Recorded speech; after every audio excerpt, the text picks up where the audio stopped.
गौरीपुर गांव में इस बार गप्पू ने एक स्मार्ट सिंचाई पंप का आविष्कार किया। उसने पुराने जनरेटर में एक घड़ी का अलार्म और साइकिल की चेन जोड़ दी थी। गप्पू का दावा था कि यह पंप सूरज ढलते ही अपने आप चलना शुरू कर देगा और खेत की मेड़ गीली होते ही खुद ब खुद बंद हो जाएगा। ताऊ को गप्पू की बातों पर भरोसा नहीं था, पर उनकी कमर में दर्द था, इसलिए उन्होंने गप्पू को मौका दे दिया। गप्पू ने पूरे आत्मविश्वास के साथ पंप को खेत की बोरिंग पर सेट किया और कहा, ताऊ अब आप घर जाकर आराम से सो जाइए, यह मशीन खुद ही सारा हिसाब किताब देख लेगी। ताऊ घर चले गए और गप्पू ने पंप चालू करने के लिए घड़ी का अलार्म 6 बजे का लगा दिया। शाम को जैसे ही अलार्म बजा, पंप ने एक डरावनी आवाज निकाली और पानी फेंकना शुरू किया, लेकिन गप्पू ने चेन इतनी कस दी थी कि पंप पानी के साथ साथ कीचड़ और कंकड़ भी उगलने लगा।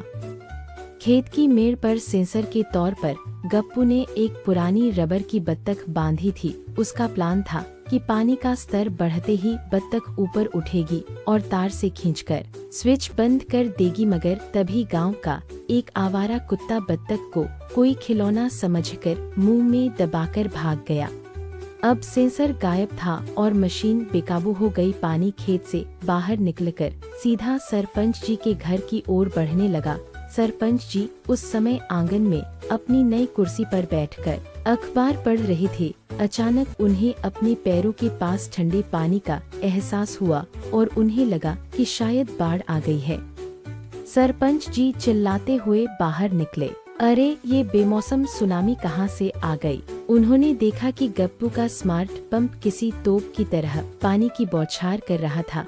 गप्पू उसे रोकने के लिए भागता हुआ आया, पर कीचड़ की वजह से उसका पैर फिसल गया और वह सीधा ताऊ की भैंस के ऊपर जा गिरा।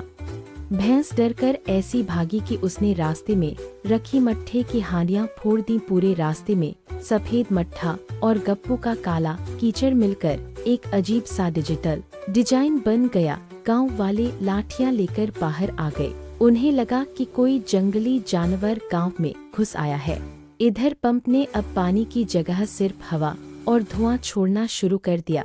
धुएं का इतना बड़ा बादल बना कि गांव के मंदिर की घंटी भी दिखाई देना बंद हो गई। पुजारी जी ने समझा कि कलयुग का अंत आ गया है और उन्होंने जोर जोर से शंख बजाना शुरू कर दिया।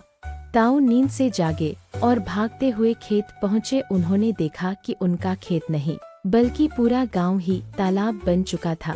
गप्पू अभी भी भैंस की पीठ पर सवार होकर स्टॉप बटन ढूंढने की कोशिश कर रहा था। ताऊ ने अपना सिर पकड़ लिया और बोले, बेटा तूने खेत सींचा है या पूरे गांव को नहलाया है।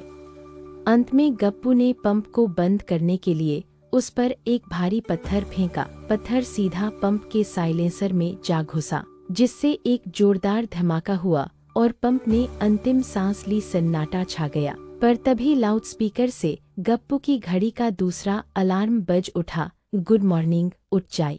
सरपंच जी ने गप्पू को पकड़कर उसके कान खींचे और कहा, बेटा तेरी इस स्मार्टनेस ने मेरी कुर्सी और अखबार दोनों डुबो दिए। गप्पू ने मासूमियत से जवाब दिया, सरपंच जी वो तो सेंसर कुत्ता ले गया, वरना मेरी मशीन तो दुनिया हिलाने वाली थी।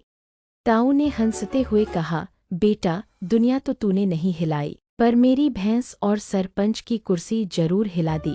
गप्पू को सजा के तौर पर अगले 3 दिनों तक पूरे गांव की गलियों से कीचड़ साफ करने का काम मिला। गप्पू ने उसे भी ऑर्गेनिक फर्टिलाइजर का नाम दे दिया।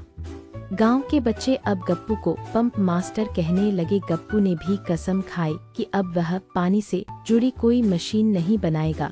उसने अब उड़ने वाली चारपाई पर रिसर्च शुरू कर दी है, जिसमें वह 4 बड़े ड्रम और हीलियम गैस का इस्तेमाल करने वाला है।